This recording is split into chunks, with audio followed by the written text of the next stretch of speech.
Ladies and gentlemen, the Battalion Commander of 258 Infantry Regiment, Lieutenant Colonel Randolph White, Jr. All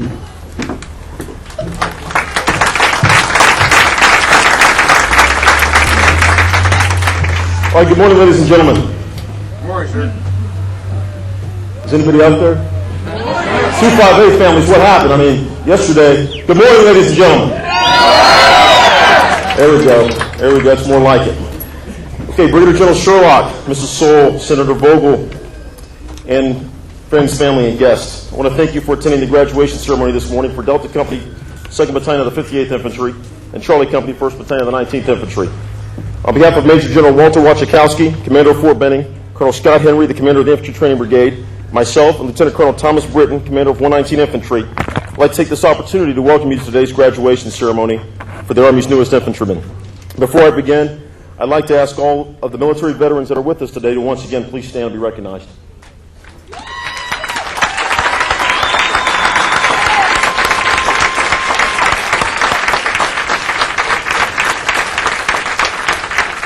Thank you for your service. Take a look on the parade field, ladies and gentlemen. Take a long, hard look. What you see standing out there is representative of the noblest strata of our society. These new infantrymen and their trainers are America's 21st century Spartans. They are an element of that small segment of our population that guards the national wall of defense. And as arrogant as this will sound, it's what makes them better than the average young man. Not better in a material, snide, or arrogant sort of way, but better as it relates to doing something versus hanging out in a coffee shop, talking and criticizing. Anyone can talk about what should be done in a given moment, but most won't do anything about it. You see it every day in your television screens, all sorts of so-called experts with great-sounding titles and articles that have been published. They're always ready to give advice, but never ready to pick up a rifle, ruck up, and close with the enemy. For my money, there are two kinds of men that walk the earth: men of action and all others. What stands before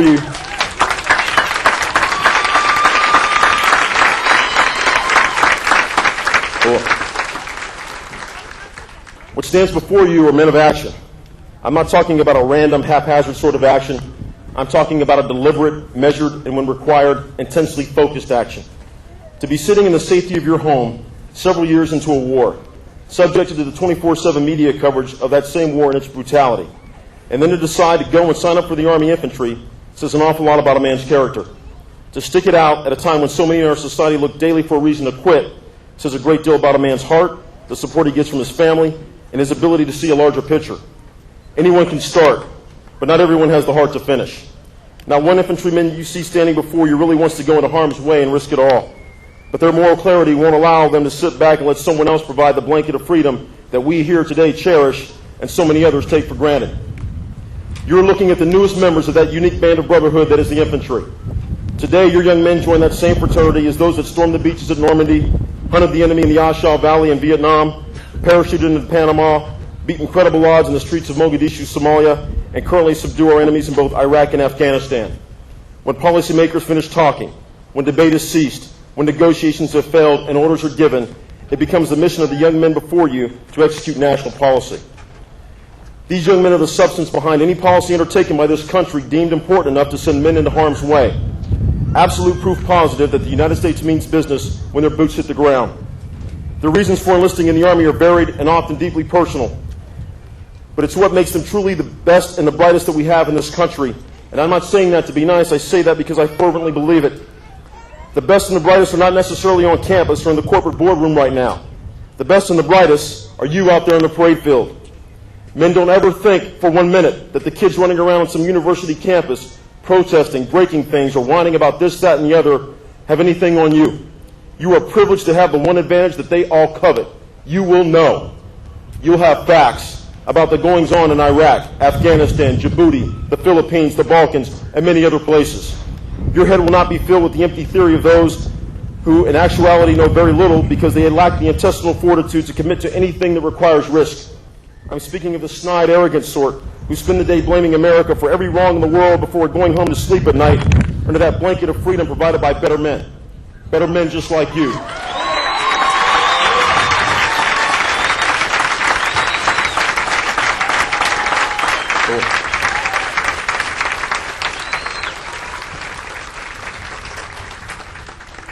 I know that these complimentary words may come as a surprise to some of you because we've tried to be hard on you. Hard because what lies ahead will be tremendously challenging and for many the defining chapter of your lives. Life as an infantryman is not easy, and the collective goal of those of us charged with your training has been to make sure that you understand that. Your drill sergeants, like many sitting behind me on this stage and scattered throughout the crowd, know what waits. And our sacred duty is to ensure that you are not surprised. The vast majority of your drill sergeants and your company commanders have been to the battlefield, and that fact cannot be overstated. They have put into action what they have taught you. They have moved under fire, they have seen the enemy up close, and they know that this endeavor is deadly serious. You will, as the drill sergeant already has, hump the steep mountains of Afghanistan with a 120-pound rucksack on your back, gasping for breath in the thin mountain air in pursuit of the enemy, quadricep muscles screaming, back aching, sleep and rest not forthcoming. Your drill sergeant has fought in Iraq, and he walked, as you soon will, the mean streets of places like Fallujah or Al-Ramadi, conducting raids of the physically demanding and mentally draining house-to-house search for the enemy. You'll react to IEDs, and you'll fight the enemy from 10 feet away, close combat in its truest form, under 60 pounds of equipment and body armor, and temperatures that make a normal Georgia summer day seem mild. This is why duty demanded that the training present a challenge. It's why you did all those push-ups and will do thousands more. It's why you ran all those miles and will run many more. It's why you fired hundreds of rounds, why you ran, hit the ground, and kept going. It's why you marched and marched with no end in sight. It's why you can take that rifle apart and reassemble it in the dark. It's why your parents can see the change in you simply by the way you stand. And most importantly, it's why you have begun to appreciate the brotherhood and pure camaraderie that has gleamed through nights spent in the muggy Georgia heat next to your battle buddy in the pouring rain, finding humor in your predicament, sharing a cold MRE, and realizing that you're forming bonds at moments such as these that will truly last a lifetime. Men, you were headed to the most complicated battlefield in the history of warfare, an asymmetric three-block war, if you will. You'll engage in vicious close combat on one block, protect children as they attend school on the next, and restore water and power on the third. All of this simultaneously. You will, on a daily basis, make life or death decisions with only the time it takes to blink one's eye to process, decide, and take action. You will often find yourselves as part mayor, district chief, police chief, and arbitrator of disagreements among ethnicities and tribes as varied as your own 50 states. You will personify daily the euphemism of the strategic corporal. A decision that you make under duress, with little time for reflection or thought, may quite literally impact the actions of policy custodians in our nation's capital. That's not hype, fellas. It's fact. You're the latest band of brothers, miles away from the flagpole and making things happen the very best way you can. The techno wannabes in the corporate world can't begin to fathom the vast responsibility that you've accepted. You will be scrutinized like no warriors before you, expected to eradicate our enemies, pacify the critics, and abide by the rules of land warfare as only we and our true allies seem committed to doing. You'll hold more responsibility and do more in the next few years than most people will do in an entire lifetime. High expectations to be sure, but you will succeed because you're the 21st century American Spartan, sometimes alone, but never afraid. You'll quell any storm, and you'll always ride the thunder. You'll be great daily and absolutely magnificent when faced with adversity. Let me say 6 final things to the graduating soldiers. Number 1, I'll see many of you in Iraq later this year. When you see me, come up and say hello. Don't quiver and quake like you typically do when I walk into a room. Secondly, draw your energy in the days ahead from your family, those that are here today and who have traveled a long way to see you, and who in some cases did so under great financial or physical duress. Write and call them frequently. Your family will often be your greatest strength in the days ahead, and don't ever forget that. Third, as I've said to each new soldier I've welcomed into the Army, this is the life that you chose. I'll say it again for emphasis. This is the life that you chose. It's not risk-free, nor is it always easy. But in the humble opinion of this proud grunt, it has always been a life well worth living. There is no more noble profession than that one of which you are now a member. It's a portion of your life spent in the cold, hot, snow, or rain, facing danger during war and peace, while making the best friends you'll ever have. Guys will have your back no matter what life brings. Number 4, don't let the pessimistic television talking heads, the highbrow newspaper writers, Hollywood idiots, or any other faction of the Blame America First crowd get you down.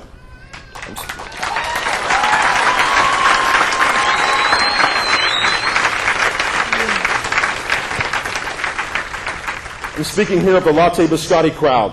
They are simple background shadow men, and they will always exist on the periphery of any endeavor that requires selfless service or loyalty. They are not worthy of your concern, and truth be told, in the pit of their fickle, cowardly hearts, they wish they could be just like you. The intestinal fortitude that is a part of your fabric is something that they covet but will never know. Fifth, I, for one, will never, ever apologize for being an American, and don't you ever feel that you have to. We're not perfect.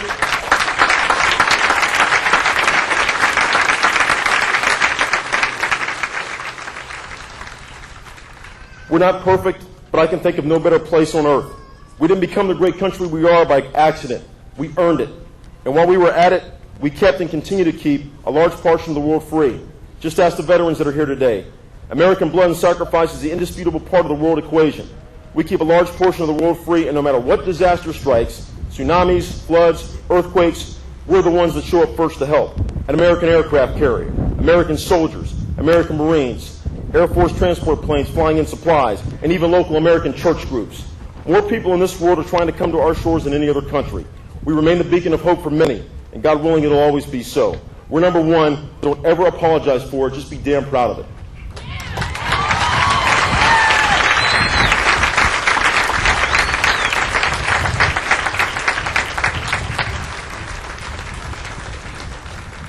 And finally, but most importantly to you as infantrymen, stand tall, suck it up when things get hard, and remember that they can and usually will get harder. Stay aggressive. Keep your weapons clean and your bayonets sharp. Parents never stop worrying, so write and call them often. Never panic. Once you do, you've lost. Always waterproof your gear. Watch out for one another. Remember that when things look the worst, you will need each other the most. Remain steady. Hydrate. Do PT every day. Keep your head on a swivel. Remember that it's always better to be the one to deliver the blow. Be proud to be called a grunt, and remember that you are this country's 21st century Spartan. America is relying on you as you assume your post in the National Wall of Defense. May God bless you and protect each and every one of you. Thank you very much.